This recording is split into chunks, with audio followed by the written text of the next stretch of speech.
At this time, I'll entertain a motion that we go into open session. Motion by Mr. Rodriguez and a second by Mr. Garza. All those in favor say aye. Opposed say nay. We are now in open session. And Mrs. Driver, would you like to lead us in the pledge of allegiance?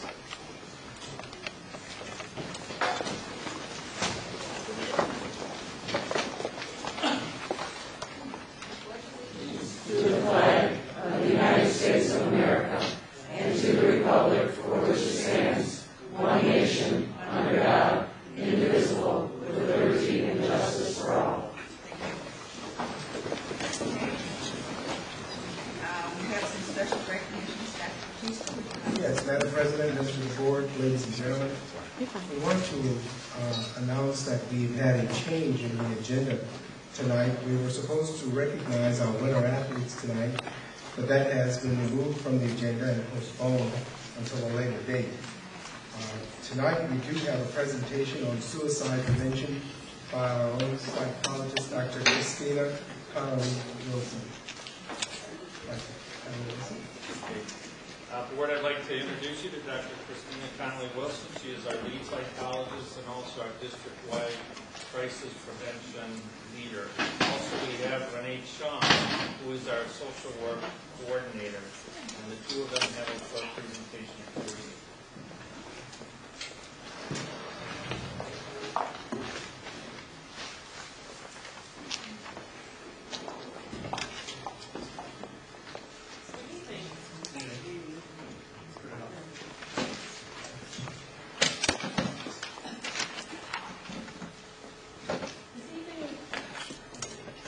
We'd like to talk to you a little bit about our suicide prevention program that we have in the district.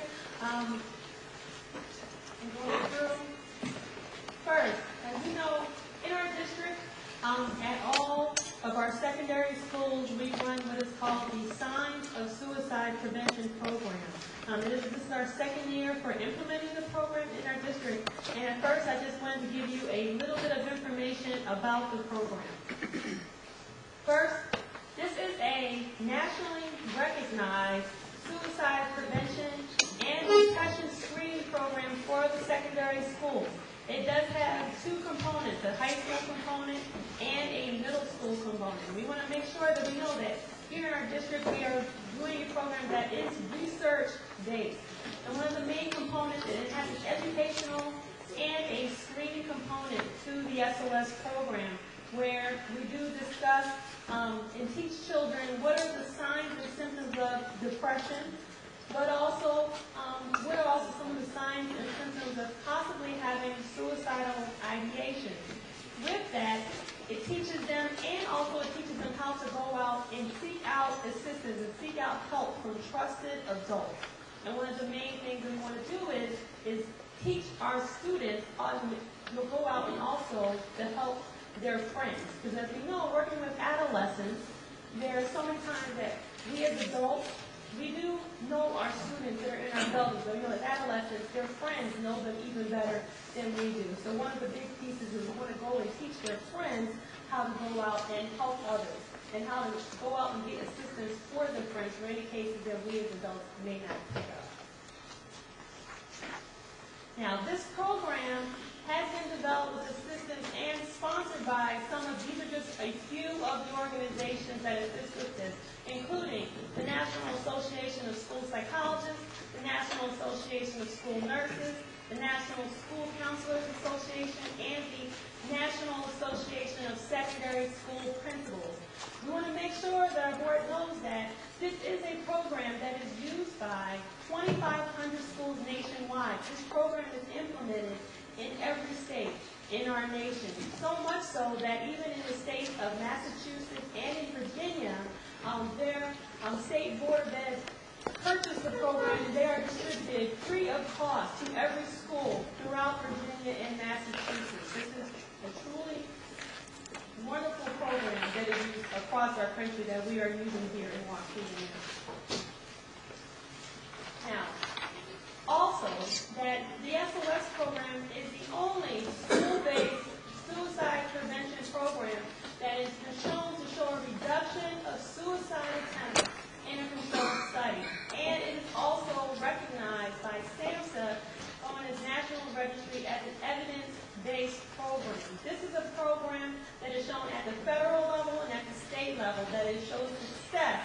in reducing the signs and symptoms of suicide and depressive symptoms amongst our adolescents. Now, to give a brief overview of what the program entails.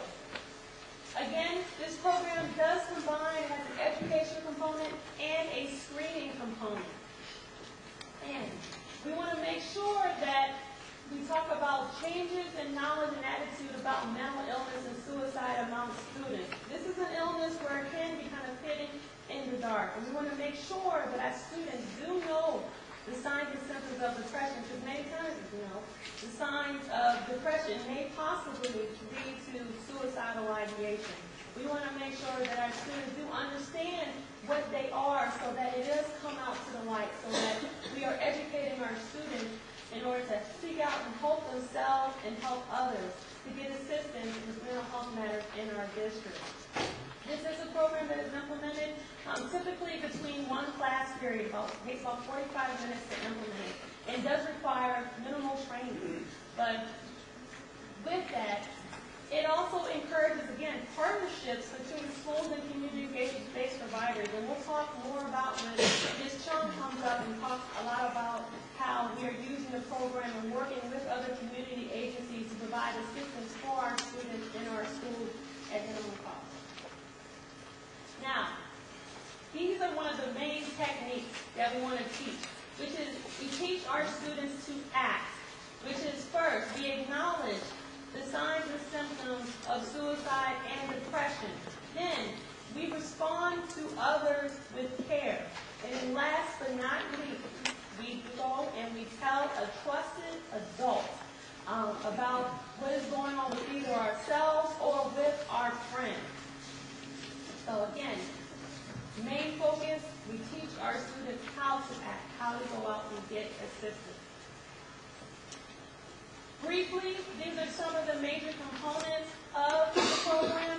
There is a staff training video and an implementation manual, which I have here today. There's a video and discussion guide for our students for how we go into the classroom. Typically, we have our mental health personnel who go in, our social workers, psychologists, counselors, and members of the district-wide crisis intervention team who go into the classrooms to run the programs with the assistance of the teacher who is there to assist with classroom management, things of that nature. Also, there are educational brochures, there are parent and student screening measures, there are handouts, there are posters that we hang out throughout the building. There are also little hand cards that you give out to the students so that it again reminds them of ACT. And at the middle school level, there is a brief homework assignment that we turn in with the kids and then we bring back, and so they can go home and talk about it with their parents, some of the things that are being discussed in the school. And again, the research shows that the average number of students that will go out and seek counseling for possible depression and suicidality does increase. This program does increase help-seeking behaviors after the program has been completed.